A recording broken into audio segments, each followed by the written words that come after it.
Jak zarobić pierwszy milion? Jak go powielić? W jaki sposób rozwijać i skalować firmę, by dojść do milionów? Czy to zależy od branży, produktu, czy może właściciela projektu? Postanowiłem zapytać bezpośrednio, czyli tych, którzy już to zrobili. Dlatego stworzyłem dla Was miejsce, w którym jakość ponad stuletniej marki Mercedes spotyka inspirujące historie życia i wyzwania, które ci przedsiębiorcy pokonali, by stać się tymi, których dziś podziwiamy. Ludzie biznesu z całego świata na tym kanale przekazują wiedzę i doświadczenia, których nie znajdziesz w książkach. Wsiadam zatem do Mercedesa i ruszam w świat odkrywać przed Wami niesamowite historie. Nazywam się Damian Przybyło, a ten program to o biznesie w Mercedesie. Witamy wszystkich na kolejnym odcinku naszego kanału o biznesie w Mercedesie. Na wstępie zachęcę Was do tego, żebyście zasubskrybowali nasz kanał, byli z nami na bieżąco podczas kolejnych mega ciekawych i inspirujących historii z całego świata, biznesowych i nie tylko. Także to tytułem wstępu, a chciałbym przywitać właśnie gościa, którego dzisiaj z nami gościmy prosto z Cypru, do nas przyleciał, także Bartłomiej. Cześć, Lalek, witam Cię. Witamy Cię gorąco. Kim jest Bartłomiej? Na pewno wielu z Was się zastanawia. Jest to blisko 9-letni ekspert właśnie na rynkach fintech związanych z technologiami blockchain i cyfrowymi technologiami. Też układa biznesy, których już kilka ma. Też można powiedzieć, że zbudował jedną z największych sieci kantorów kryptowalut w Polsce.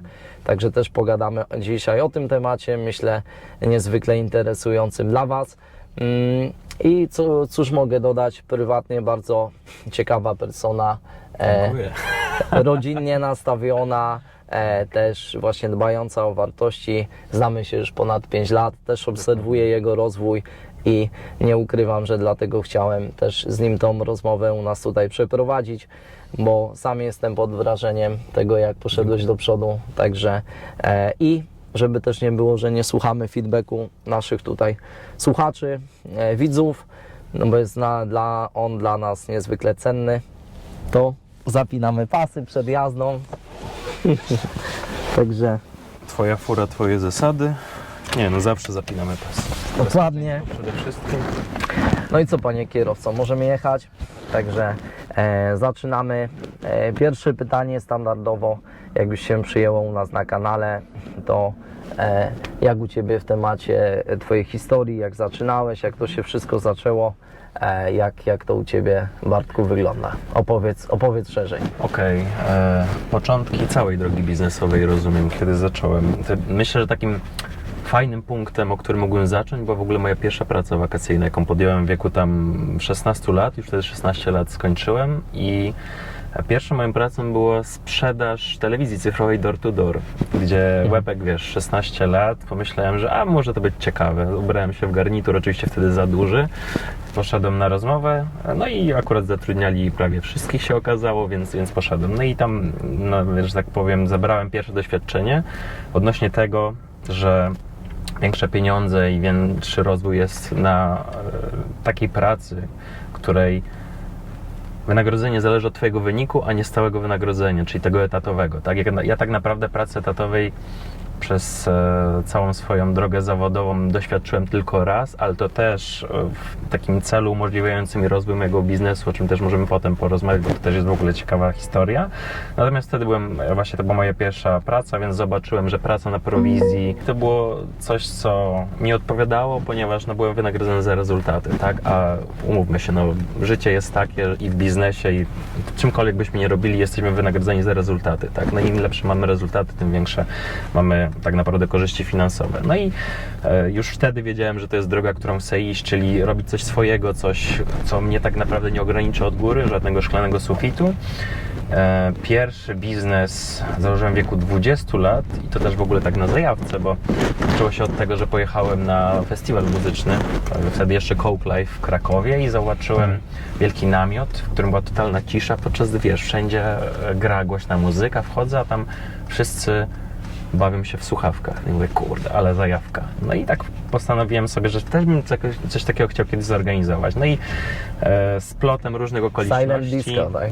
właśnie zacząłem organizować Silent Disco. Znaleźliśmy z moim wspólnikiem trochę sprzętu używanego wtedy jeszcze na Elixie i za pierwsze wspólne 10 koła kupiliśmy 200 słuchawek. No i co? I pomału tak sobie to rozkręcaliśmy. No pierwsza impreza generalnie była tragedią, przyszły całe 2 osoby, co nam pokazało, że warto zmieniać modele biznesowe, bo pierwszy pomysł był taki, żeby po prostu iść do klubów, proponować im taką współpracę, tak? No i liczyć na to, że klub dopomoże marketingiem, że my dopomożemy marketingiem, no i jakoś te osoby się zbiorą. Natomiast Jakoś pójdzie. Jakoś pójdzie. No właśnie, jakoś pójdzie. No często tak osoby zaczynają. No u nas to nie zdało egzaminu, dlatego potem zmieniłem trochę założenia i bardziej poszedłem w takie imprezy zorganizowane, gdzie już na przykład ten Silent, ta usługa, którą oferowaliśmy, było przy okazji jakiegoś wydarzenia, bądź no po prostu było już zapłacone z góry przez organizatora. Tak? To pozwoliło mi też ustabilizować sobie przychód do tego stopnia, że do końca imprezy nie byłem, zestresowany, czy przyjdzie tyle osób, że mi się to zwróciło i żebym coś w ogóle zarobił. No i tak doszło do tego stopnia, że w ciągu tam 5 lat, chociaż Silent był w 2016 roku, teraz już 8 rok tak naprawdę idzie Silent Disco, no to cały czas ta firma istnieje. Ja już nie pełnię w niej żadnej roli operacyjnej, tylko mam menadżera, który tym sobie zarządza. Cały czas istnieje ta firma, no i zrobiliśmy z tego czasu największe Silent Disco w Polsce, tak, na ponad 2,5 tysiąca osób w hali stulecia tutaj w Wrocławiu, więc no piękne wspomnienia, piękny początek drogi. No i to mi pokazało, że musimy używać w biznesie jakichś dźwigni. W Silent Disco może to taka trywialna usługa, ale im więcej słuchawek, tym więcej masz przychodu, tak? Dokładnie. Tym więcej osób możesz użyć, czyli masz 200 słuchawek, możesz zaprosić 200 osób na imprezę. Masz 1000 słuchawek, możesz mieć 1000. No i zauważyłem, że skalowanie, jeżeli jest przemyślane, no to jest bardzo skuteczne, żeby zwiększać sobie te przychody.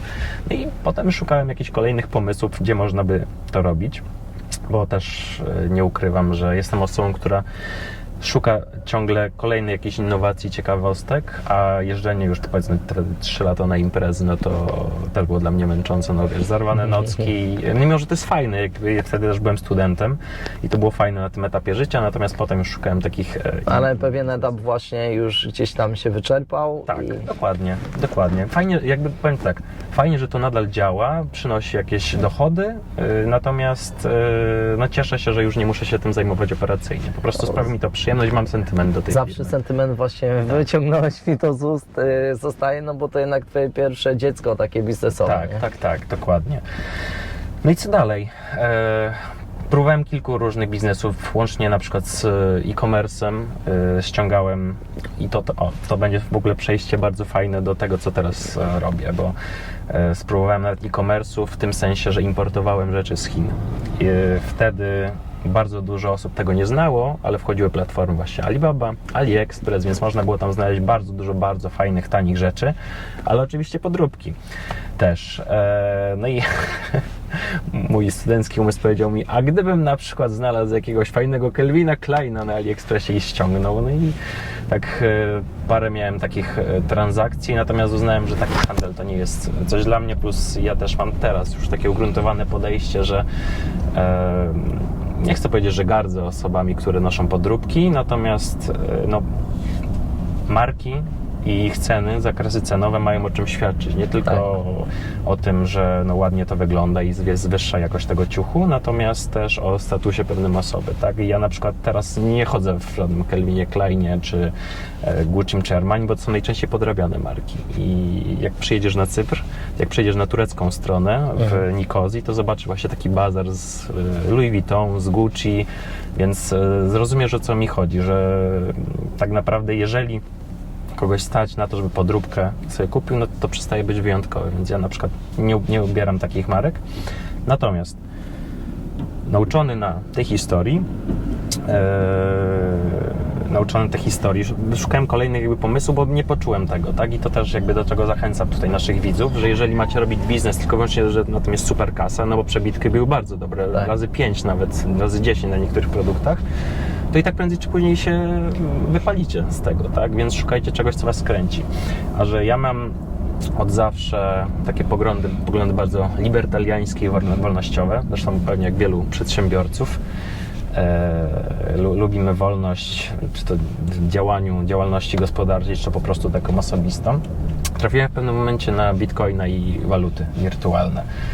A pierwszą właśnie styczność z bitcoinem miałem wtedy, kiedy chciałem zamówić pewną partię towaru z Chin i wcześniej płaciłem przelewem w dolarowym, tak? Więc znałem całą bolączkę, jak to wygląda zakup najpierw waluty, dolara i potem płacenia za towar. Po pierwsze, to przelew trwał około 2-3 dni, przynajmniej wtedy trwał. Musiałeś kupić najpierw dolara, często bank oferował Ci bardzo słabe kursy, więc już byłeś straty na transakcji, no plus wiadomo, to długo szło. No i pewnego dnia mój partner z Chin napisał: słuchaj Bartek, testujemy takie nowe narzędzie, Bitcoin się nazywa, może byś właśnie zapłacił nam Bitcoinem, to od razu będziemy mieć pieniądze, to szybciej Ci ten towar poślemy. No i znalazłem w internecie, jak kupić Bitcoina. Wtedy Bitcoin kosztował chyba $800, więc cena była bardzo atrakcyjna w stosunku do tego, co jest teraz. No i tak kupiłem tego Bitcoina. A to kiedy to było? W 6 lat temu? 2016 roku. No to 6 lat Tak, temu. w 2016 Tak roku. właśnie kojarzyłem tą cenę z tym okresem. Tak. No i wtedy nie podszedłem do tego tak kompletnie, że inwestycyjnie, że wow, ale zajawka. Tylko opłaciłem ten towar, zauważyłem, że kurczę, czad, że tak od razu to przeszły te transfery. Coś tam mi zostało na tym portfelu, no ale powiedzmy zapomniałem temat, wtedy też Silent bardzo fajnie działał, więc na tym się skupiłem. I co dalej? Odnośnie tego rynku, w czerwcu 2017 roku, czyli tak naprawdę pół roku przed tą największą bańką historyczną na Bitcoinie, jaka była, przyszedł do mnie przyjaciel i mówi: kurde Bartas, wpłaciłem 100 koła, po 2 tygodniach mam już 220 koła, to musi być coś zajebistego, weź wchodź, nie? No i to oczywiście poszedłem za namową, wtedy też oczywiście nie znałem się kompletnie na inwestycjach, tak, no bo nie było wtedy, uważam, jeszcze też takich źródeł, jakichś kanałów YouTube, tak jak teraz jest ich bardzo dużo, więc trzeba było tej wiedzy szukać samemu. No oczywiście też trzeba było tracić, no bo trzeba płacić swoje frycowe często w wchodzeniu w rynek, więc wtedy wszedłem w rynek tak typowo inwestycyjnie, żeby po prostu wrzucić, nie narobić się i zarobić, tak? Natomiast rynek szybko zweryfikował, przyszedł grudzień 2017 roku, pęknięcie tej bańki. Część kapitału wyciągnąłem, ale z częścią moich inwestycji, nie tylko właśnie w Bitcoin, ale w różne altcoiny, no przeczekałem tak do 2020 roku nawet, więc też byłem cierpliwy, że po prostu... Ale fajnie, że wiesz, no ja też jak z wieloma gdzieś tam znajomymi rozmawiam, no i wiesz, tracisz w momencie, w sensie wtedy, kiedy po prostu sprzedajesz daną kryptowalutę. Dokładnie, tak. Jak gdzieś tam podchodzisz do tego bardziej long term, długoterminowo, no to wiesz, nawet uważam, tak ja, to jest gdzieś tam, nie traktujcie tego jako porady inwestycyjnej, no oczywiście, natomiast bardziej gdzieś tam moje przemyślenia, że czasem warto właśnie, wiesz, poczekać, na spokojnie podejść do tematu, no bo bez sensu wyciągać tu i teraz i tracić, czy nawet wychodzić na zero. Dokładnie. Dlatego warto też moim zdaniem inwestować tylko gdzieś tam nadwyżki w swoim biznesie, a nie gdzieś tam, no, wiesz... z tego w sumie, wiesz, powinniśmy zacząć tak naprawdę, no bo to jest fundament, żeby wrzucać w inwestycje tylko i wyłącznie te pieniądze, które jesteśmy gotowi stracić w razie czego, tak, no bo nigdy nie wiesz, co się wydarzy, tak. Przyszedł, nie wiem, COVID w 2020 roku, Tak. nie wiem, czy YouTube nam nie zablokuje teraz, ale to najwyżej wytniesz. I był zjazd na kryptowalutach, tak konkretny, tak. No i bardzo wielu moich znajomych, którzy też zapakowali się jeszcze w 2017 roku, postawili, jakby trzymali cały czas przez 3 lata tego bitka, ale już jak tak nurkowało do 3000, to już im zaczęły, wiesz, nerwy puszczać i niektórzy posprzedawali, a potem wiadomo, co się zadziało, tak. Tak. Największy bull run ostatnich 2 lat tak naprawdę, nie? No więc... zawsze wygrywają ci, którzy są najcierpliwsi, nie? No. Dokładnie. Także Dokładnie. wiesz, teraz też sytuacja jest jaka jest w kryptowalutach i też ja znam dużo osób, które gdzieś tam wyszły z rynku, nawet dokładając do po prostu do tego, czyli gdzieś tam zainwestowały, nie wiem, przykładowo 100 000, a wyciągnęły 60. Tak. I jakby szanuję tą decyzję, natomiast no, ja mam podejście bardziej takie długoterminowe i wolę podtrzymać dłużej pewne projekty, niż gdzieś tam wychodzić z tego i no, być na minusie. Tak? Dokładnie. Ale patrz, teraz jeżeli tak długo trzymasz niektóre pozycje, no to też jest katalizator do pewnych zmian. I na przykład u mnie to było katalizatorem, że w pewnym momencie, tak 2018-19 rok, stwierdziłem, że kurde, no nie może być tak, że ja na tym rynku zarabiam tylko wtedy, kiedy coś rośnie. Tak. I szukałem sobie modelu biznesowego biznesu, co zrobić, żeby zarabiać za każdym razem. Stąd pomysł na stąd kantor. Padł pomysł na kantor, gdzie no, model jest bardzo prosty. Przychodzi klient, skupuje daną kryptowalutę, ja i tak mam swoją stałą prowizję. Czy to wychodzi, czy wchodzi z rynku, więc no model tak naprawdę idealny, czy do zarabiania w Hossie, czy w Bessie i nie mam stresu, że moja inwestycja straci nie wiadomo ile procent na wartości, tak? No i tak naprawdę złapałem bakcylę na ten pomysł, potem jeszcze do mnie wspólnik dołączył, no i w przeciągu A to tak jakie naprawdę... początki właśnie były? No to zaczynałeś kantor chyba jakoś w 2019? W 2019 roku, tak. Dobrze pamiętam. Tak, w 2019 roku zaczęło się od tego, że właśnie próbowałem najpierw sam to zrobić, natomiast nie miałem wtedy jeszcze know-how, miałem jakieś wyobrażenie, jak to może działać i wtedy pamiętam, pojechałem na Bitcoin Day, to jest takie wydarzenie krypto w Poznaniu i tam poznałem moich przyszłych partnerów biznesowych, firmy Ariten, pozdrawiam, którzy mieli takie urządzenie, które dopiero wprowadzali na rynek, to się nazywało Crypto Terminal, czyli taki, powiedzmy, aplikacja do zakupów krypto i do obsługi kantorów. No i ja byłem ich jednym z pierwszych, chyba nawet pierwszym partnerem. No i zapoczątkowałem to tak naprawdę w Warszawie. No i wiadomo, potem się rozkręcało. Ja też zawsze kładłem, ja może powiem tak, ja nie byłem najtańszym kantorem i nigdy moje usługi nie będą najtańsze, tylko u mnie zawsze bronią się jakością i potem już tylko osoby do mnie z polecenia. I nawet mówiłem, że słuchajcie, ja jestem droższy niż konkurencja, ale to z czegoś wynika, że masz zagwarantowaną dyskrecję, masz spokój, masz czasem nawet, jeżeli jesteś klientem zaufany, masz dowóz gotówki, jeśli potrzebujesz w niektóre miejsca. No i to potem się już tak rozkręciło, że w pewnym momencie miałem 13 punktów w całej Polsce. Czy to w Trójmieście, czy w Katowicach, czy tutaj we Wrocławiu nawet kilka będziemy też mijać. Galeria chyba Panorama się nazywał, Tak, no, więc kilka tam różnych kantorów. Zresztą też znasz się prywatnie z moim partnerem tutaj biznesowym, który prowadził kantory wrocławskie, więc no, rozkręciło się do całkiem fajnej skali, no plus jeszcze Bullrun oczywiście pomógł, czyli hostca na krypto, no po prostu w pewnym momencie śmieję się z tego, ale to jest prawda, że łatwiej było ważyć niż liczyć, tak, jeśli chodzi o cash.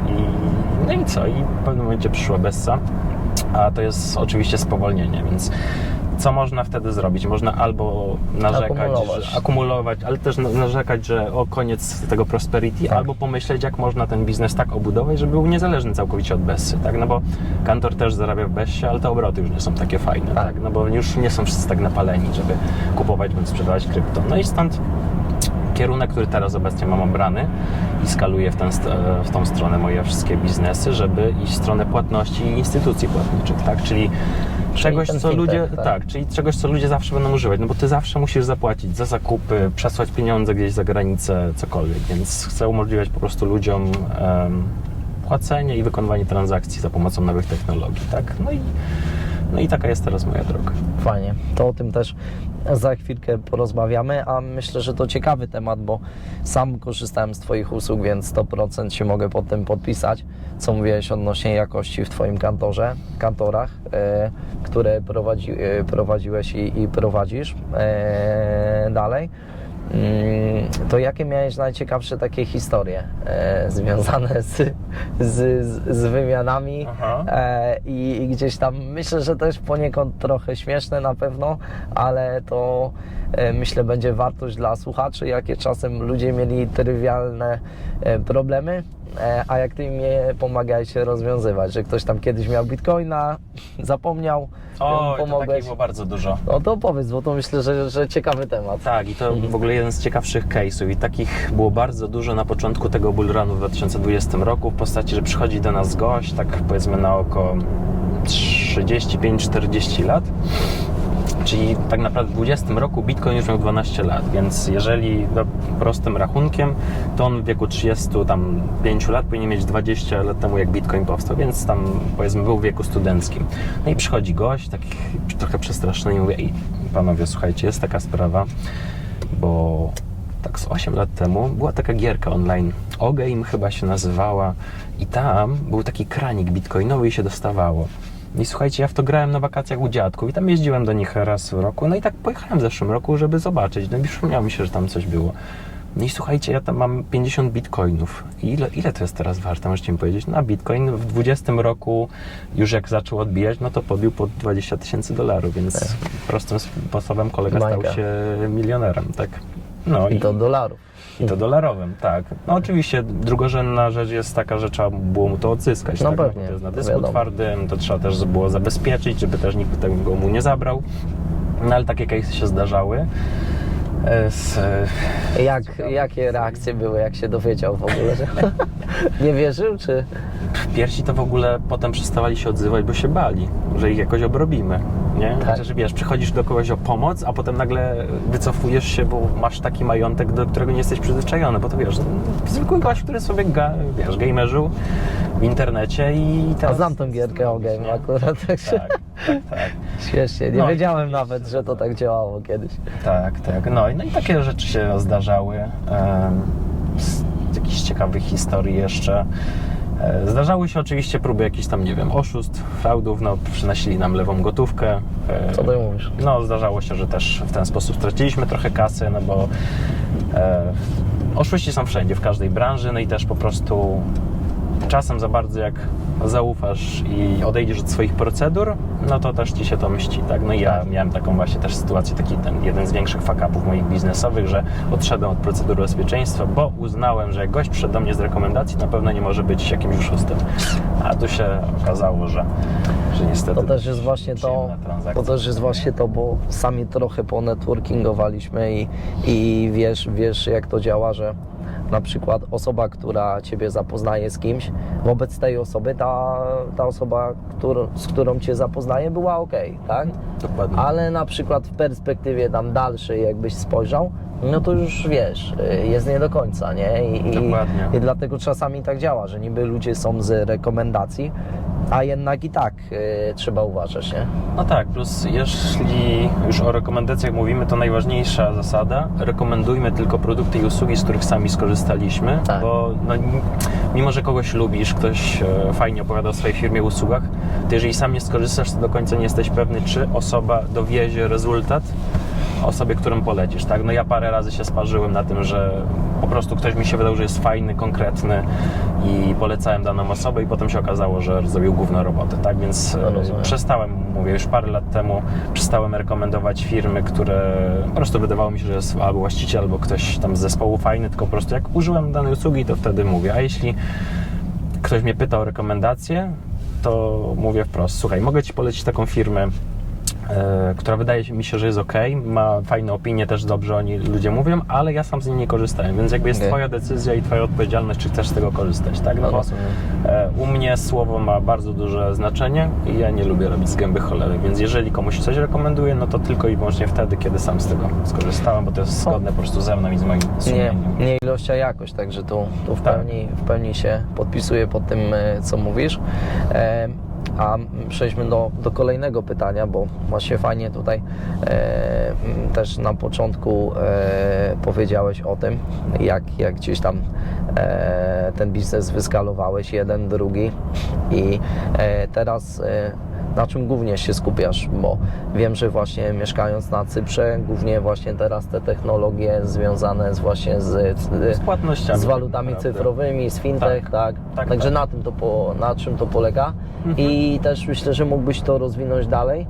Dlaczego Twoim zdaniem, bo rozmawialiśmy o tym, gdzieś tam te cyfrowe waluty powoli będą wypierać te tradycyjne, tak? Tradycyjna bankowość, tak. Dokładnie. Okej, no to w takim razie co robię na Cyprze?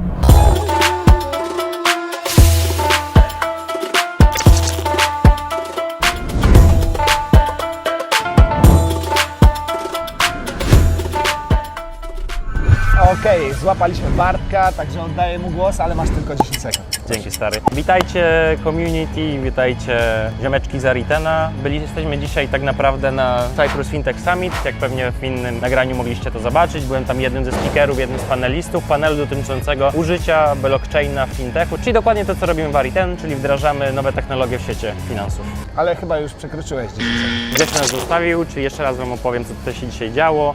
Cyprus Fintech Summit. Pokazaliśmy się dzisiaj jako Ariten na rynku cypryjskim. Było to naprawdę mocne uderzenie, bardzo dużo osób, bardzo duże zainteresowanie. Ile firm forexowych odwiedziło nasze stoisko, no to naprawdę jestem pod wielkim wrażeniem. Masa wizytówek, masa kontaktów. Od przyszłego tygodnia zaczynamy ich konwertować po prostu na naszą bramkę. A to wiadomo, wiąże się z tym, że prawdopodobnie cena coina może wzrosnąć. Oczywiście to nie jest porada inwestycyjna. Także dzięki za uwagę. Cieszę się, że z nami jesteście. Śledźcie dalej social media i szczególnie to, co dzieje się na Cyprze, ponieważ gwarantuję Wam, że będzie zajebiście i grubo. Trzymajcie się.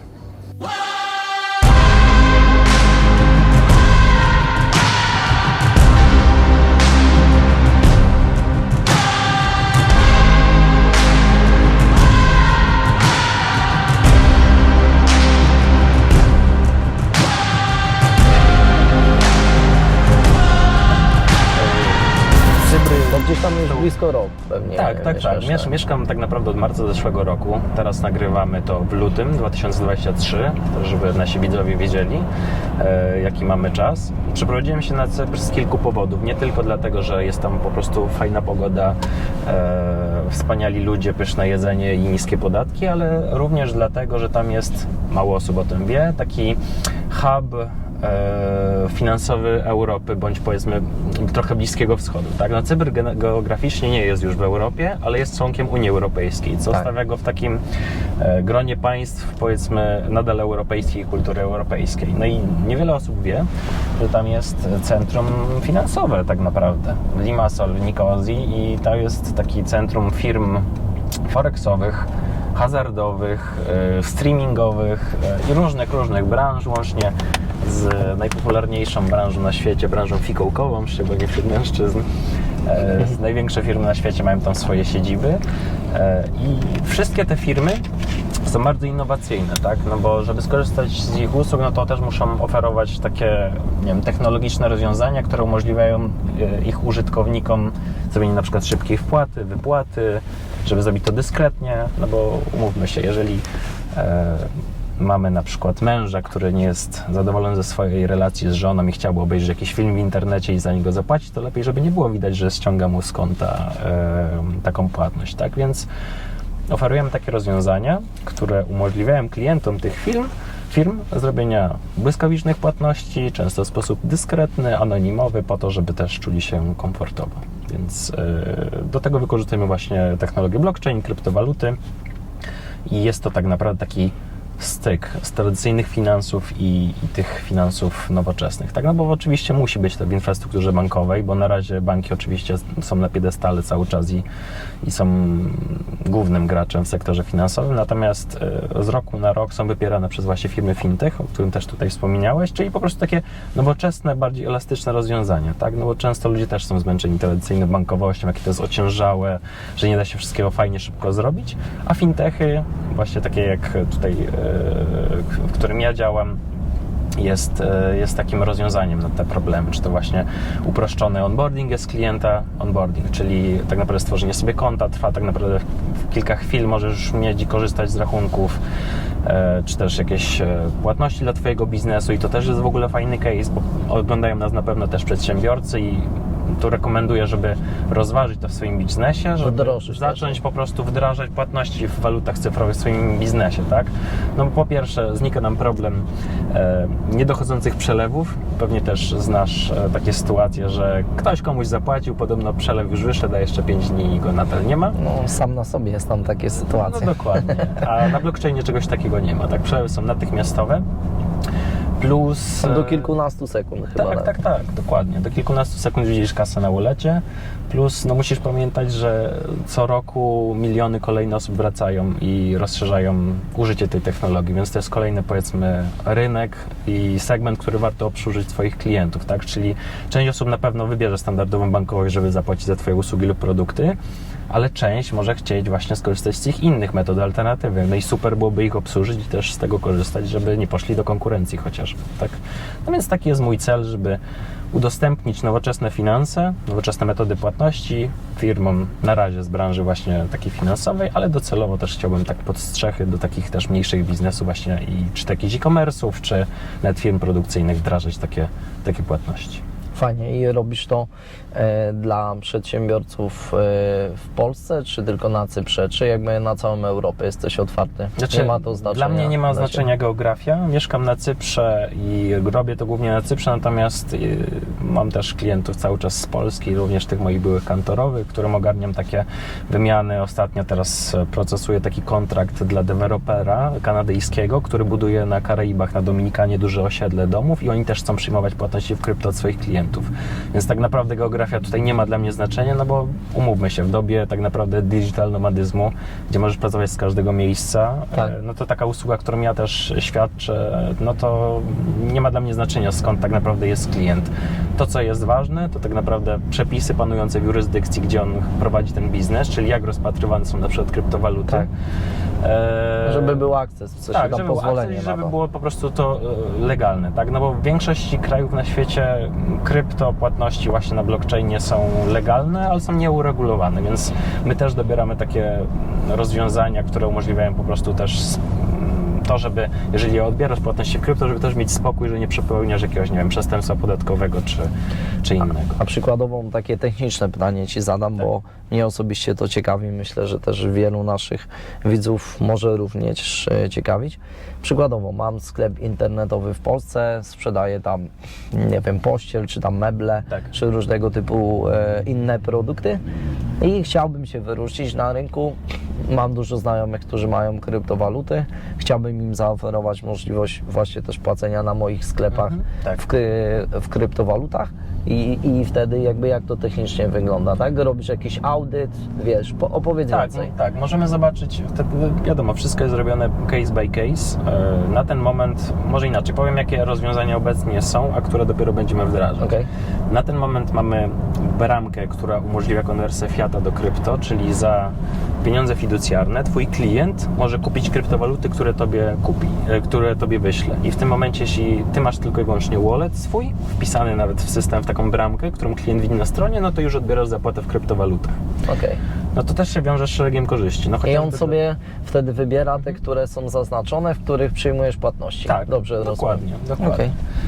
Kolejnym etapem jest wallet, nad którym teraz też pracuję do trzymania kryptowalut i do niego też będzie opcja stakingu, czyli powiedzmy takiej lokaty, na której użytkownik, który po prostu trzyma sobie swoje krypto na tym wallecie, będzie mógł zarobić dodatkowo na przykład 12% w skali roku. Tak? To jest kolejna rzecz, kolejny produkt. Skupiam się teraz też na takich usługach, powiedzmy, wymiany wysokowolumenowej. Mam tu na myśli rynek nieruchomości. To też jest taki mój konik, którego szukam. Szukam w tym deali, no bo wiadomo, transakcje nieruchomościowe są bardzo dużej wartości, więc nawet mniejszą prowizją, ale jesteśmy w stanie tutaj fajniej zarobić i to jest na pewno też okazja dla wszystkich deweloperów, wszystkich osób, które po prostu działają w nieruchomościach, żeby też przyjmować płatności w krypto, tak? No bo możemy sobie historycznie zobaczyć, jeżeli ktoś zarobił na ostatniej hoście w krypto i co się dzieje w momencie, kiedy na przykład skupujesz sobie bitcoina za, tak jak teraz ostatnio, $16,000, zarabia ci on, nie wiem, do 60 000, tyle ile doszedł na następnym momencie i co robisz dalej? Nigdy ludzie nie myślą, no może przesadziłem, natomiast większa część osób wchodząca w rynek nie myśli, co robić dalej, jak to cashować, jak to transferować ten majątek, po to, żeby nie dać się, jak Bartek, złapać na pułapkę niedźwiedzia i przesiedzieć w tym coinie, nie wiem, kolejne 2-3 lata. Tak. Myślmy rozważnie o tym, co robimy z pieniędzmi i zabezpieczajmy te inwestycje, tak? Cashujmy je. Więc co możemy zrobić? Albo możemy je skaszować do pieniądza fiducjarnego, no to wtedy w zależności od jurysdykcji musimy zapłacić jakiś podatek, ale możemy też sprytnie zmienić na inną klasę aktywów, czyli na przykład taką nieruchomość, tak? No i są rozwiązania prawne, które umożliwiają po prostu płynne przejście na przykład z bitcoina do innych Tak, i aktywów wtedy nie nieruchomości. sprzedajemy jej tak naprawdę, tylko zmieniamy, wiesz, jakby przekazujemy te pieniądze na przykład z kryptowalut na nieruchomość i wtedy nie musimy od tego chyba płacić podatku, tylko w momencie sprzedaży. Tak, Dobrze rozumiem. Tak. No, generalna zasada jest taka, jak mówisz, natomiast oczywiście diabeł zawsze tkwi w szczegółach, zależy od jurysdykcji. Tak? Natomiast jakby rozwiązania, które też u nas projektujemy, są takie, że po prostu Czyli też klient nie musiał się, żeby klient nie musiał się przejmować tym, że kupi sobie nie wiem, apartament za USDT czy innego stablecoina i potem jeszcze będzie musiał dodatkowo jakieś koszty ponosić, tak? Więc no jest tak to projektowane, żeby nie musiał klient docelowy wiedzieć dokładnie, jaka jest otoczka prawna, tylko dostaje gotowe rozwiązanie swojego problemu, tak? No tak to powinno działać, tak, że przychodzisz po prostu do takiej firmy właśnie jak twoja i to ty mu projektujesz rozwiązanie, Tak. a nie, że on przychodzi z gotowym rozwiązaniem dla ciebie, nie? No to jakby miał gotowe rozwiązanie, to po co miałby No, przychodzić? dokładnie, Tak, więc, dokładnie. więc tak, jak najbardziej. Super. To fajnie, że ten temat poruszyłeś, bo myślę, że dużo osób się zastanawia, co dalej, tak? Bo mają gdzieś tam te kryptowaluty, coś im się udało zarobić, mniej czy więcej, nieważne, tak? Gdzieś tam na ostatnich cyklach i na tym rynku. I właśnie się zastanawiałem, co dalej, tak? A uważam, że nie do końca dobrym posunięciem jest 100%, wiesz, kierować się w jeden obszar inwestycji, no bo nigdy nie wiadomo, no też trzeba sobie wprost powiedzieć, no rynek kryptowalut, jak w sumie większość rynków, tak, czy tam akcje, obligacje, no nie jest to pewny rynek, tak? No w sumie teraz w tych czasach nic nie mamy pewnego. Jest dla nieruchomości. Dokładnie. Okazuje się, że nie są aż takie pewne. Tak? Dokładnie, ale zawsze jak ta dywersyfikacja jest, troszkę tu, troszkę tu, troszkę tu, no to gdzieś tam finalnie nawet jak jedna gałąź tam spadnie, mamy jakieś złoto, czy nieruchomości, czy innego typu rzeczy, no sam staram się właśnie z takiego założenia wychodzić, no to summa summarum i tak możemy gdzieś tam, że tak powiem, swoją emeryturę wypracowywać, nie? Dokładnie, dokładnie. Mam to samo zdanie, żeby dywersyfikować się majątkowo, plus już z własnego doświadczenia wiem, że często to ratuje tyłek, jak jest naprawdę licho w jednym z biznesów. Tak. Tak. To super, że o tym powiedziałeś. Poruszmy kolejny temat, bo dużo jest, na pewno ty masz o wiele większe doświadczenie gdzieś tam niż moje, bo ja bardziej tak hobbystycznie do tego tematu podchodziłem. W sensie lubię się edukować i kształcić, bo moim zdaniem ten rynek to przyszłość, natomiast no, nie zajmowałem się nigdy zawodowo, tak jak ty, tymi tematami. I powiedz mi o takich mitach, bo dużo osób, wiesz, odbiera ten rynek przez właśnie takie mity, które no, trochę też media nam podają na tacy i po prostu oceniają, a nie do końca rozumieją. I na pewno masz w głowie właśnie takie mity, które gdzieś tam no, wiesz, że są i trochę też taką dezinformację wprowadzają w ogóle o całym. Pierwszy i najważniejszy mit to mit, który pojawia się przy każdej hoście, że wszyscy zarabiają na tym rynku. I po prostu jest pokazywanie, szpanowanie w internecie wynikami, że no zarobiłem, nie wiem, 400% od tej transakcji, 500 następnej i tak dalej, i tak dalej.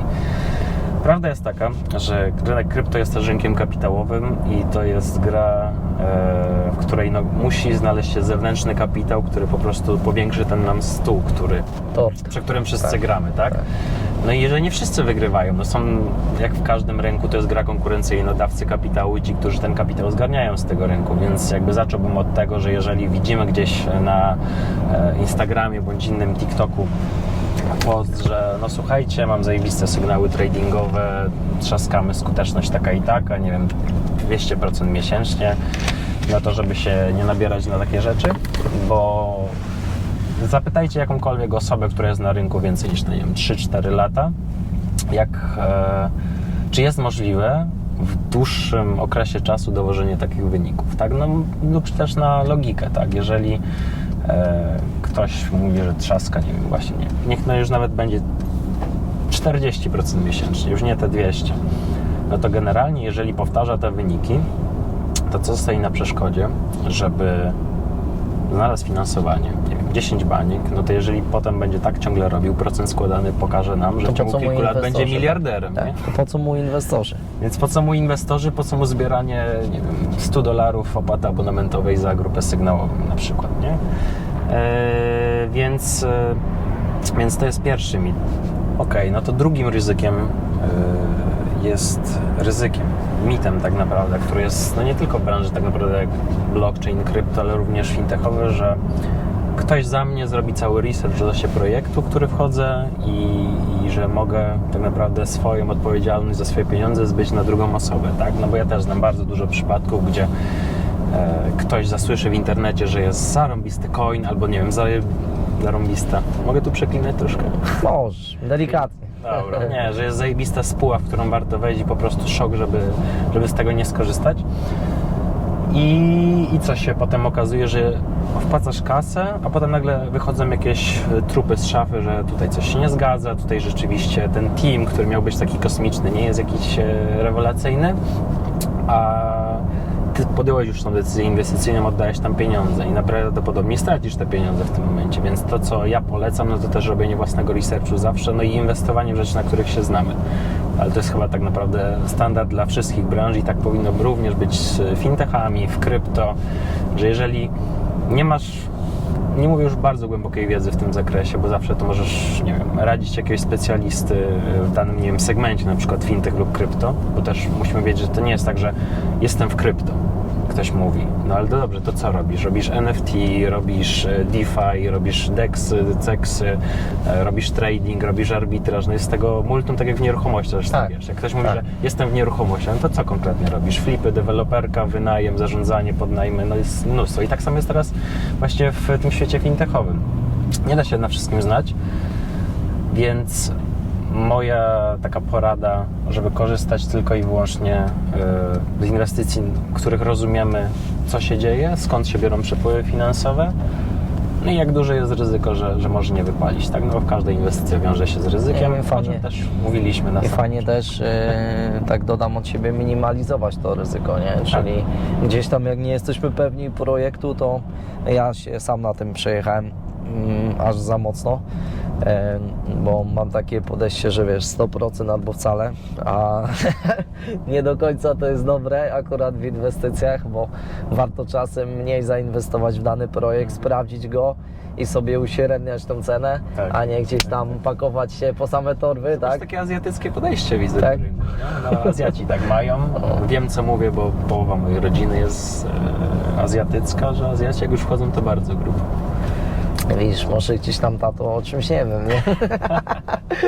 Nie, no śmieję się, ale no muszę się czasem stopować przy tego typu, wiesz, różnych inwestycjach, także też myślę, że to cenne. No, wiesz, lepiej stracić okazję niż pieniądze, tak? To też mnie nauczyło ostatnie lata, gdzie w pewnym momencie, jak było już bardzo grubo na pewnym etapie hossy, że po prostu co projekt mi ktoś podsyłał, to ja od razu, wiesz, pakowałem się 5-10 tysięcy dolarów, nie?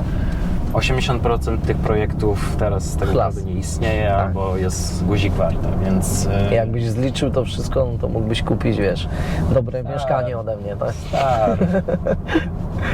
Ja frycowego zapłaciłem... No dobra, to osiedle. Sporo. No. Parę baniek frycowego zapłaciłem przez tą swoją drogę ostatnie lata, więc... Drodzy widzowie, uczcie się na cudzych błędach, bo ludzie sprytni uczą się na cudzych błędach, natomiast jeśli nie możecie, no to na swoich też, ale jak najmniej błędów i nazywajcie je lepiej lekcjami, tak, no bo też wtedy mózg lepiej to będzie odbierał. Tak, ja miałem w swoim życiu, może krótkim, natomiast bardzo już dużo lekcji, ale to też wynikało z tego, że ja bardzo dużo próbuję, tak, no i generalnie do jakichś sukcesów w życiu dochodzi się tym, że pomimo strachu próbujesz rzeczy, wiesz, że wiąże się to z tym, że dostaniesz liścia. Natomiast no, nawet po tym liściu, jak się pozbierasz, no to potem jesteś silniejszy i możesz jeszcze większe rzeczy budować. Więc ja wolałem próbować robić z ryzykiem takim, że coś może nie wyjść, ale lepsze jest to niż stać w miejscu i być średniakiem, łącznikiem. Ja mam takie powiedzenie, które kiedyś już się spodobało i tak już, wiesz, mam to w głowie, że porażka to tylko siniak, a nie tatuaż. Dokładnie tak. I wiadomo, że gdzieś tam im więcej tych siniaków, tym stajesz się też mocniejszą, mądrzejszą osobą. Wiadomo, że one po jakimś czasie nikną i ich nie widać, nie? Dokładnie, dokładnie tak. A powiedz mi, Bartku, jak miałbyś trzeci taki mit wytypować twoim zdaniem? W ogóle nie muszą być tylko kryptowaluty, bo wiem, że też zajmujesz się inwestycjami w ogóle w startupy też technologiczne, tak? Więc może jakiś taki mit odnośnie tego, tak? Okej. Mitem często jest powtarzanym to, że tak łatwo jest upolować unicorna, czyli tego jednorożca. Tak dla naszych widzów unicorn to jest nazwa spółki, firmy technologicznej, która uzyskuje wycenę ponad $1 miliard, tak? Szansa na trafienie takiej spółki jest chyba jakieś 10 części promila nawet, bo jest bardzo dużo podmiotów, które próbują uzyskać to miano. Zresztą nawet jak popatrzymy statystyki na temat działalności gospodarczej, chociażby w Polsce, tak? Tak. Ile firm zamyka się po pierwszych, nie wiem, 2 latach, tak? Nie wiem, 7 na 10 tak naprawdę, bo nie wytrzymują presji rynku, ich produkt jest niepotrzebny, się okazuje. Więc... Albo są lepsi. Albo są lepsi, tak, no jakby to też trzeba sobie powiedzieć wprost, że no, to nie jest nic złego, że w danej branży jest ktoś lepszy, po prostu musimy szukać innych przewag konkurencyjnych, żeby nasz produkt lub usługa było lepszymi. Więc oczywiście inwestując, kieruj się optymizmem i patrz to, że dana branża się fajnie rozwija, widzisz na przykład tak jak, nie wiem, krypto i płatności w związku z tym, tak, no to jest dopiero tak naprawdę początek tej drogi, to jest następne 30-40 lat rozwoju tej technologii, więc tutaj szukaj szans, natomiast zachowuj taki zdrowy pragmatyzm, tak? Jak coś Ci wygląda pięknie, wspaniale, żeby, tak powiem, może przewrotnie, jeżeli coś wygląda zbyt pięknie, żeby było prawdziwe, to najczęściej nie jest, szczególnie jeśli obiecuje Ci wielkie procenty zysku. Podchodź z optymizmem, ale zachowuj taki zdrowy rozsądek i pragmatyzm. Tak, zadawaj niewygodne pytania. To, co ja zawsze bardzo lubię robić w przypadku jakichś propozycji biznesowych, które do mnie trafiają, to ludzie mają, mam wrażenie, często takie domeny, że boją się zadać niektórych pytań, bo to nie wypada, bo kurczę, co sobie o mnie pomyśli, że nie wiem, książkę piszę czy coś, a tak naprawdę te pytania takie niewygodne pokazują nam, czy ktoś ma dobre intencje i rzeczywiście chce jakiś projekt dowieść, bądź tylko czy chce zrobić tak zwany money grab, czyli zebrać hajsy i zniknąć na przykład, tak? Więc moja rada, nie bójmy się zadawania trudnych pytań. Jeżeli ktoś nie ma nic do ukrycia i ma naprawdę czyste intencje, to odpowie nam na wszystkie, a w najgorszym razie zapyta, czy piszesz książkę. No ale to fajne, co mówisz, bo akurat większość osób nie czuje się do końca komfortowo, jak ktoś ich nawet z polecenia zapoznaje z kimś i sobie myśli, no ale czy zadać to pytanie, czy nie zadać, a jak ktoś źle odbierze i tak dalej, no powinien mieć to gdzieś, tak naprawdę, bo inwestuje swoje pieniądze, Tak. poświęca swój czas, więc to, co Ty powiedziałeś, to wiesz, nie ma się co przejmować też jakby opiniami innych, moim zdaniem. Nie jesteśmy hasłem w krzyżówce, wszystkim pasować nie trzeba. O, dobre. No, także, jak albo nie pomidorową. jesteśmy pomidorową, dokładnie, już patrz. Wielkie umysły myślą podobnie, bo od razu to pomidorową skojarzyłem. No a powiedz mi, jak się ustrzec na przykład przed takimi tematami, jak dobrze dany projekt zweryfikować, no bo jesteś ekspertem w tym i na pewno mógłbyś jakieś fajne tipy naszym gdzieś tam słuchaczom Okej. powrzucać. Znaczy, powiem, co ja robię i robiłem. W pewnym momencie po prostu po zainwestowaniu w któryś tam projekt zauważyłem pewną prawidłowość, że u mnie najlepiej działa to, jeśli mam jakąś możliwość dotarcia do twórcy projektu bezpośrednio, że nie, że wyszukuję w internecie, po Twitterze tego, jaki jest projekt. Oczywiście to też jest ważne, żeby wiedzieć, czy ten projekt ma dużą społeczność, no bo jak wiemy, krypto opiera się głównie na emocjach, a nie fundamentach, tak? Jeżeli jest hype na jakiś projekt w internecie, no to prawdopodobnie prędzej czy Ludzie później go wystrzeli. szerują i leci. Dokładnie. Więc u mnie działa to najlepiej, że po prostu jestem przed wszystkimi. Staram się być takim właśnie smart money, gdzie usłyszałem, że coś jest fajnego, to staram się dotrzeć do takiego twórcy projektu, poznać go prywatnie. Czyli na etapie dopytać. gdzieś tam pre-sale'ów, czyli... Dokładnie, tylko i wyłącznie. I wtedy podejmuję decyzję, czy warto, czy nie warto. W ten sposób wchodziłem w ostatnich 2 latach w 7 projektów. No i potem już tylko statystyka robi swoje, tak? Też za każdym razem staram się wchodzić tą samą kwotą, bo wtedy właśnie, że wcześniej wspomniana statystyka zrobi swoje. Jeżeli na przykład inwestuję $5000 w jakiś projekt, no to przez następne na przykład 6 projektów też zrobię to samo, żeby w razie czego statystyka mi pomogła. No i na przykład z mojego doświadczenia tych projektów, w które powchodziłem, to było tak, że na 7, które wszedłem, 4 w ogóle się za przeproszeniem zestrały całkowicie, czyli albo był money grab, albo nie dowozili w ogóle funderzy tego, co tam obiecali, albo po prostu umarło razem z Bessą, bo Tak. Bessa też czyści rynek, no po to jest Bessa, Tak. żeby tak naprawdę te fundamentalne projekty, które rzeczywiście mają sens, zostały. A słabsi odpadli. Dokładnie. No konkurencja, Trzeba no, tak jest w sobie życiu. wprost Nie ma powiedzieć, równości. tak. Tak. Cztery tak naprawdę padły. Jeden projekt wyszedł tak naprawdę na zero, bo udało się wyciągnąć kapitał. nadal mam te coiny, więc jeżeli przy następnym bullrunie trochę odbiję, no to będę już zarobiony, więc już tak naprawdę gram nie swoimi pieniędzmi i wszystko, co się zarobi, to jest z górki. A 2 ostatnie zarobiły tak, że jestem bardzo zadowolony i total wychodzi fajnie, tak? No bo jeden strzał przepiękny w new listingu razy 33. Tak, ja nie mam, może wiesz, też znam dużo osób, którym udało się strzały, nie wiem, po razy 100, razy 50. Mój rekord to jest 33, zdarzył mi się raz w życiu, ale generalnie prawda jest taka o takich inwestycjach, że więcej się i częściej traci niż zyskuje. Ale o tym się fajnie opowiada oczywiście, że kurde, stary, taki No wynik właśnie, wykręciłem, wiesz, nie? dużo osób gdzieś tam łapie się na, wiesz, tego typu wyniki, tak, ale nie zagłębi się gdzieś tam wewnątrz, tak.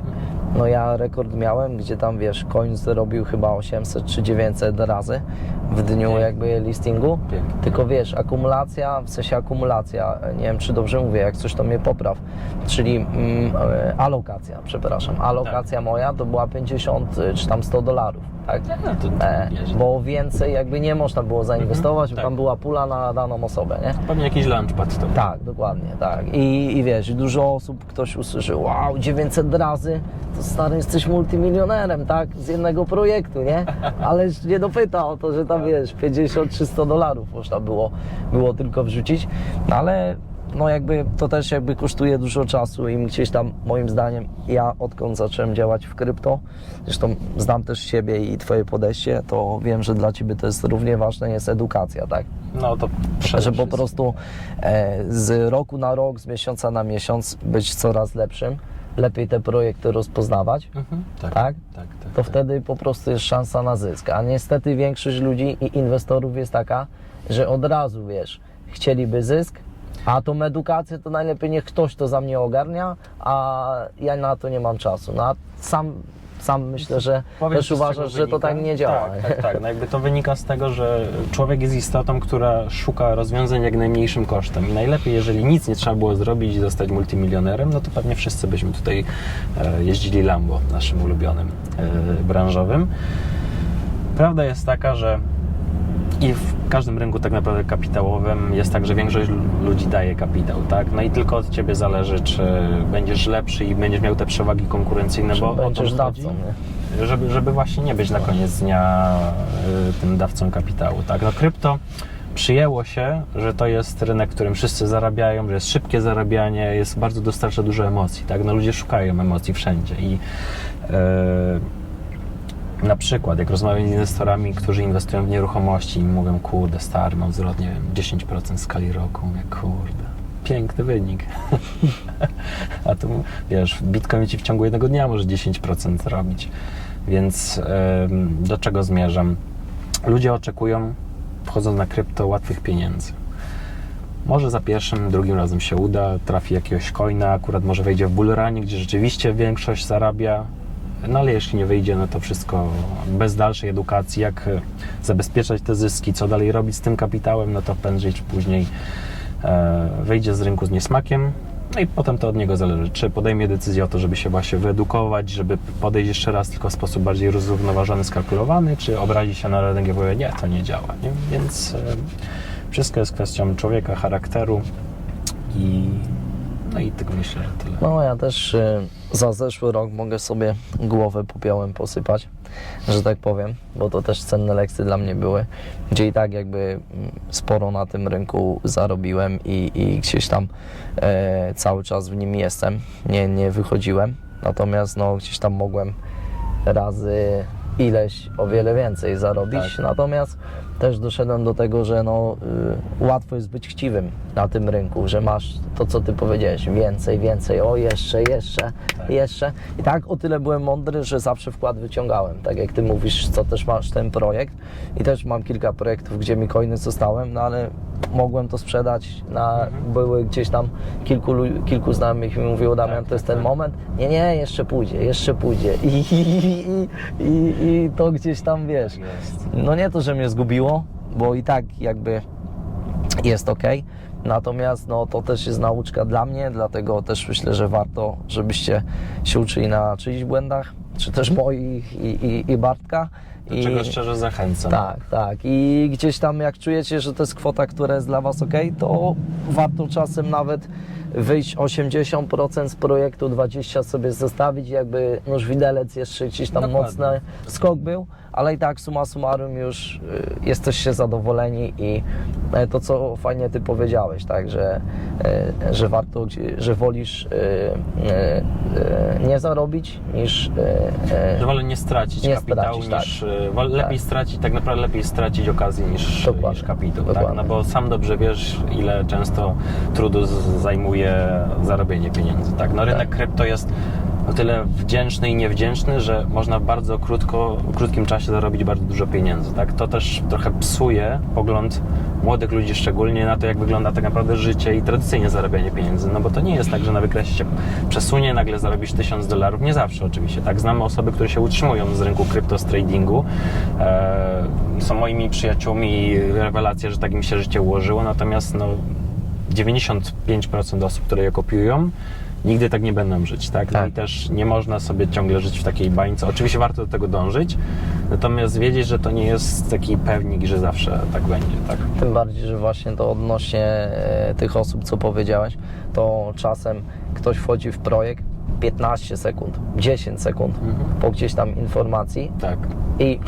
i inaczej się projekt może zachować, tak? Dokładnie Więc to tak jak powiedziałeś, jak ktoś sobie sam gdzieś tam ogarnia, no to jest o wiele łatwiej niż jak kopiujesz te sygnały u siebie, nie? Dokładnie. Więc to też jest kwestia. Natomiast tak uważam, warto, no bo ja, czy też na pewno tak masz, głównie dlatego się rozwinęliśmy gdzieś tam w tych aspektach, no bo się uczyliśmy od lepszych od siebie. Dużo takich grup przerobiliśmy. Dokładnie. No i z każdej też coś dla siebie wzięliśmy, więc ja to uważam jako super zainwestowane pieniądze, bo zawsze po każdej takiej współpracy wychodziłem mądrzejszy, nie? Dokładnie, ale dobrze właśnie powiedziałeś, że kwestia słownictwa, jakie się używa, ty użyłeś słowa zainwestowane pieniądze, a nie wiem, pieniądze wydane na jakąś grupę sygnałową, czy tam na cokolwiek, jaką formie, tak naprawdę formę edukacji. No, zawsze wychodzisz z jakimś doświadczeniem i tak naprawdę to od ciebie zależy, czy to wykorzystasz, bo często ludzie, nawet jeśli coś kupią, zresztą pewnie brałeś udział w szkoleniach, spotykasz ludzi, którzy chodzą na wszystkie szkolenia i tak naprawdę się nie rozwijają, mówisz, posłuchają, ale zostawiają. Bo robią nic, nie tak robią. zwany szaforozwój,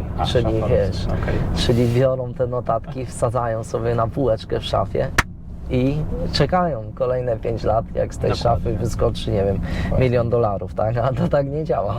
Dokładnie. Działa tylko praca, działanie, popełnianie błędów, naprawianie, ulepszanie i ciągły rozwój.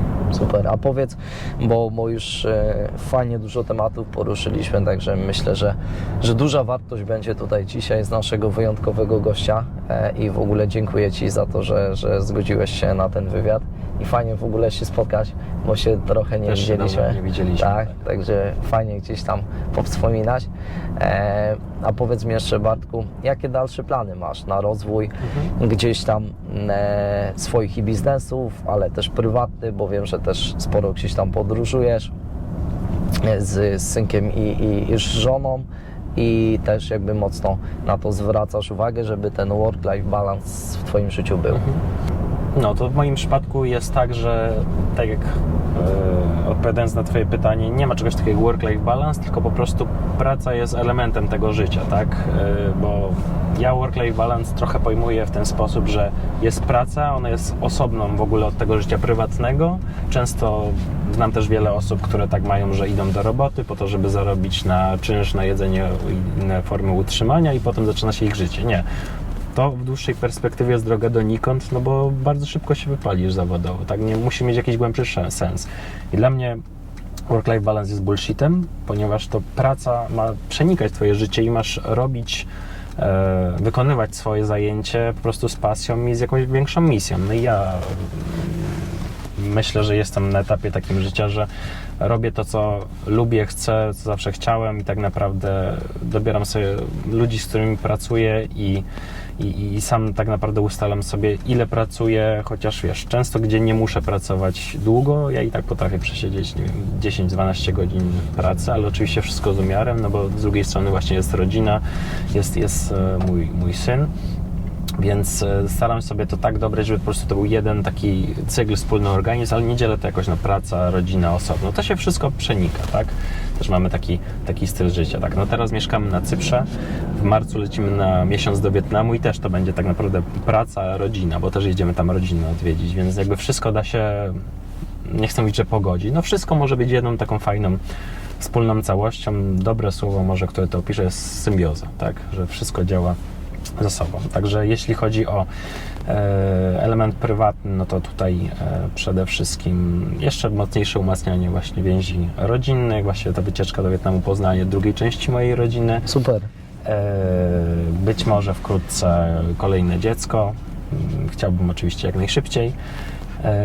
A co? Jeśli chodzi o zawodowe rzeczy, no to postanowiłem sobie, że w tym roku i w przyszłym nie będę tak naprawdę wchodził w kolejne nowe tematy, tylko bardzo mocno chcę ugruntować te, które już teraz robię. Jedynie co z nowości, to chcę otworzyć nowe rynki, tak? No i teraz jak działam na Cyprze i mówimy tutaj o branżach właśnie forex, gamblingu, jakichś bettingowych, wymiany krypto do fiata, nieruchomości, ale w tej kontekście płatniczym, to chcę po prostu też się otworzyć na nowe kraje. Teraz to jest temat sprzed paru dni. Mamy możliwość otwarcia rynku rumuńskiego, żeby otworzyć też kilka punktów wymiany takich krypto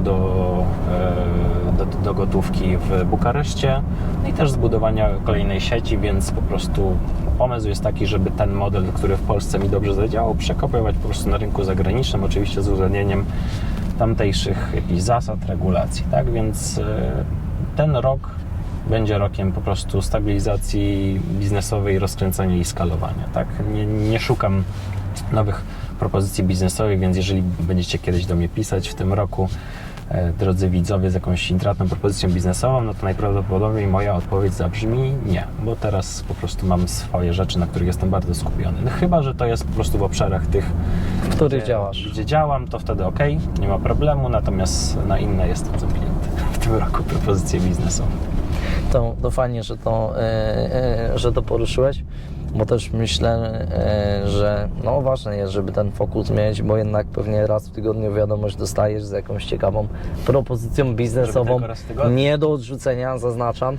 Także wiesz, dużo takich tematów jest, no i jednak jak ciągniesz wiele tych srok za ogon, sam to kiedyś przerabiałem, no to w żadnej nie jesteś, że tak powiem, spełniony, nie? Dokładnie tak. I tylko się stresujesz, gdzie nagle jest kumulacja tematów ze wszystkich stron. Często jest tak, że i też to przerabiałem, że robisz na przykład 5 rzeczy naraz, żaden nic się nie dzieje i nagle masz taki, wiesz, jeden dzień, gdzie nagle wszyscy coś od Ciebie chcą i po prostu już wysiadasz, stresujesz się i zamiast tego po prostu skupić się na jednym obszarze biznesu, bo też żeby nie było, ja nie robię tylko jednej rzeczy, ja mam kilka biznesów, natomiast wszystkie łączą się powiedzmy w jednym obszarze, więc powiedzmy u mnie fokus jest nie na jedną firmę, ale na jeden obszar biznesowy i w tym momencie są to krypto i płatności, tak? Silent działa sobie sam, więc z nim się tak naprawdę nie muszę w ogóle przejmować, ale wszystko dookoła właśnie krypto i płatności i niezależnie czy to są teraz, nie wiem, 3 firmy, czy będzie ich, nie wiem, 7, to jest powiedzmy nadal mój obszar fokusu, tak? Więc wszystko dookoła tego, jeżeli macie jakikolwiek ciekawy temat, deal, bardzo chętnie pomogę. Ale powiem Ci, że jestem pod wrażeniem Twojego rozwoju, bo pamiętam jak z 5 lat temu, właśnie nawet ponad 5 lat temu spotykaliśmy się też na mojej organizacji, na moich spotkaniach w Warszawie i wtedy dopiero zaczynałeś Silent Disco. Nie? No tak, to był 2. albo 3. rok działalności. Tak. Zaczęliśmy się rozkręcać. Tak, i właśnie pamiętam,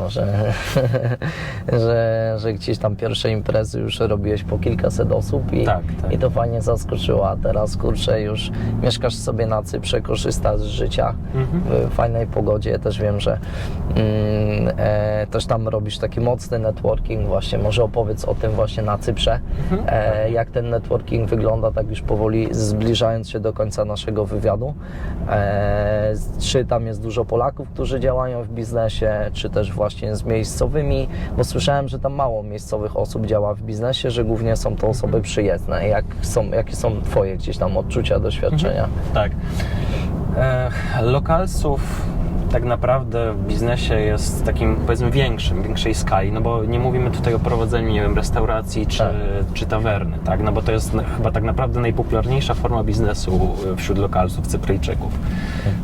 Ale większość takich większych biznesów jest prowadzone przez ekspatów, osoby, które po prostu przyjechały na Cypr z różnych powodów, czy to już prowadziły wcześniej biznesy w innych krajach, chcą tutaj sobie skalować, bądź szukają, nie wiem, takiego miejsca do życia przy okazji, czy po prostu chcą szukać szansy w tym, że tu jest bardzo dobrze rozwinięty ten sektor taki fintechowy, finansowy.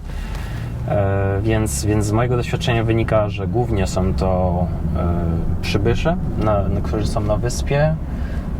Przekrój jest bardzo szeroki tak naprawdę. Mamy tam bardzo dużo Rosjan, mamy dużo Ukraińców, szczególnie właśnie po wydarzeniach z zeszłego roku, które się zaczęły.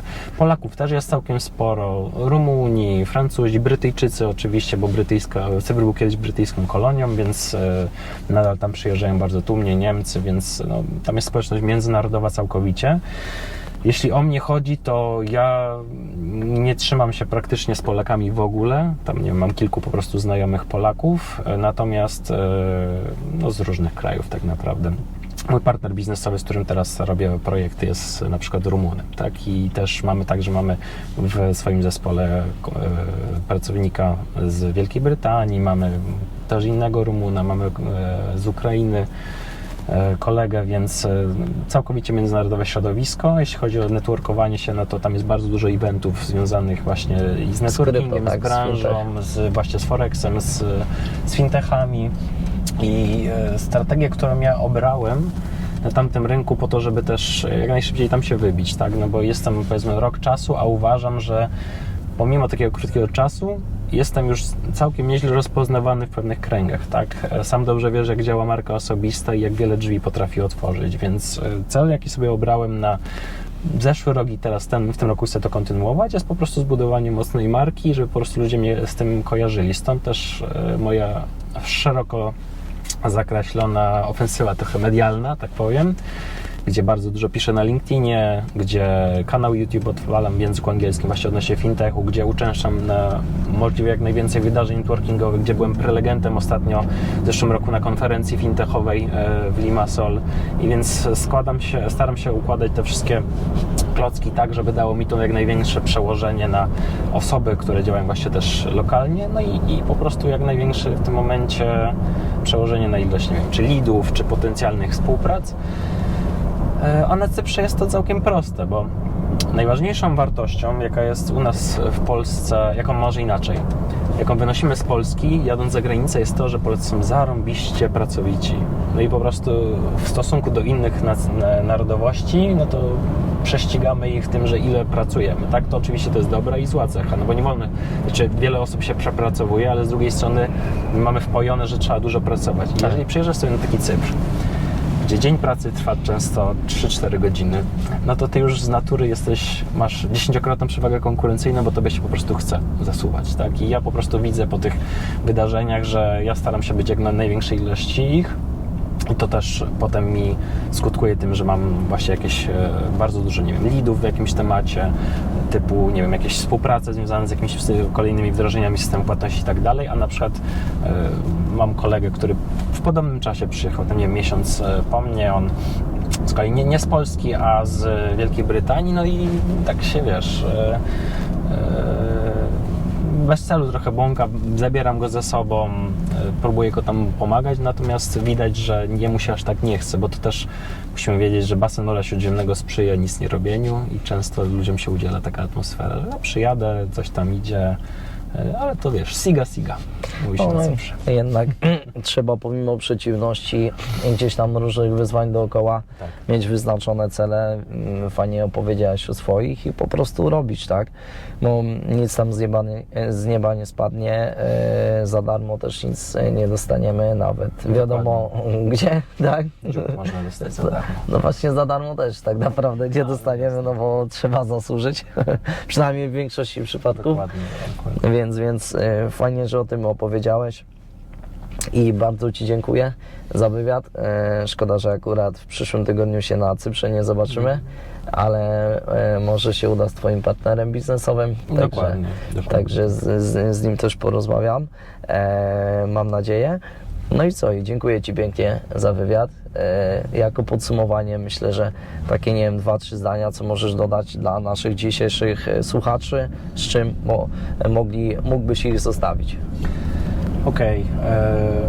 Tak naprawdę szybko sobie parafrazując naszą rozmowę, mieliśmy rozmawiać tak naprawdę o technologiach fintech, ale wyszło tak naprawdę też o życiu i systemach wartości często, tak, żeby jednak być zgodnym z tym, co się robi. No i ja też myślę, że chciałbym zostawić Was, drodzy widzowie, z taką myślą, żeby jeżeli idealnym ułożeniem jest to, że jeżeli macie biznes albo macie pracę, która Wam daje bardzo dużo pieniędzy i daje satysfakcję, to jest super ustawienie. Ale jeżeli jesteście w takim biznesie bądź pracy, której nienawidzicie, a tylko i wyłącznie daje Wam finanse, to warto pomyśleć nad zmianami, oczywiście nie natychmiastowymi, bo oczywiście musicie coś jeść, macie pewnie rodzinę na utrzymaniu, ale żeby myśleć, żeby w dłuższym terminie robić jednak to, co Was pasjonuje, czym się interesujecie, tak? No bo pamiętajcie, życie jest jedno i warto robić to, na co się ma ochotę. Może to brzmi jak truizm, ale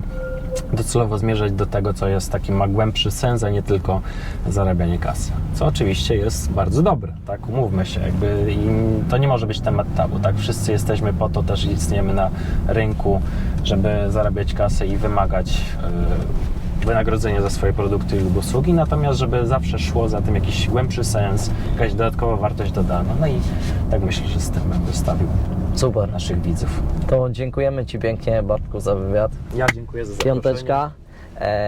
I zapraszam też oczywiście na kanał Bartka, wrzucimy też tutaj odpowiedni link, żebyście mogli posłuchać też jego szerszych przemyśleń, bo wiadomo, że o takich tematach dzisiaj rozmawialiśmy, gdzie moglibyśmy mówić. Na pewno jeszcze będzie okazja nieraz. Także dziękuję Wam za obecność, za Wasz też cenny feedback, z którym do nas piszecie, że też nas wspieracie, udostępniacie nasze filmy i odcinki dalej. Zachęcam do tego, żeby zostawić subskrypcję po raz drugi, być z nami na bieżąco i obserwować to, jak się rozwijamy, odwiedzamy kolejne miasta, państwa. I co, do usłyszenia. Dzięki tutaj za obecność i dziękuję Ci, Bartku, jeszcze raz. Dziękuję. Do zobaczenia. Czołem. Trzymajcie się. Cześć. Hej.